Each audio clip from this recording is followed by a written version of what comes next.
ايه اللي انت محتاجه في الاون برانشز علشان يكبر؟ واحد، انك تكون شخصيه تنفيذيه، بتعرف تنفذ بايدك. يعني ايه شخصيه تنفيذيه؟ يعني اي بروسيس عباره عن 3 محطات، يا اما بدايه يا اما تنفيذ يا اما نهايه. فانت شخصيه بتحب البدايات ولا بتحب التنفيذي ولا بتحب تختم ويشتغل على الحته الفاينل والحته التفاصيل اللي في الاخر والحته التاتشز اللي في الاخر؟ محتاج تبقى فاهم انت شخصيه تنفيذيه ولا لا. كم من 10؟ لا انا شخصيه تنفيذيه بنسبه 5 من 10. طيب هل انت شخصيه عمليه؟ يعني مش شخصيه نظريه، شخصيه عمليه، شخصيه بتهتم بالابليكيشن فتقيس انا 9 من 10. طب هل انت شخصيه منظمه؟ ومنظمه دي يعني مش بحب الدنيا تبقى حواليا منظمه بس مش انا اللي منظم، مش انا اللي نظمتها، لا انا شخصيه منظمه،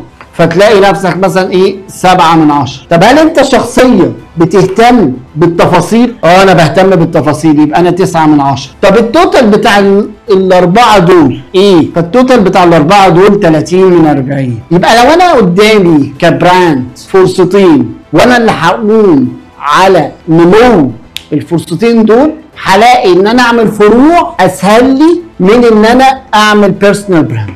يبقى انا لو البيزنس الخاص بيا هعمل فروع ولا هعمل بيرسونال براندنج؟ لا هروح ان انا اعمل فروع. انا عايز اعمل فروع وعايز الفروع تبقى بتاعتي وليا وانا الاونر. هتروح للموديل بتاع ايكيا، والموديل بتاع ايكيا ده قادر ان هو يعمل عمليات متكررة بشكل يومي، بيستمتع بالانظمة التشغيلية القوية، عارف ازاي يتابع تفاصيل اكتر من فرع، بيعرف يظبط الكواليتي، بيعرف يدير بشكل يومي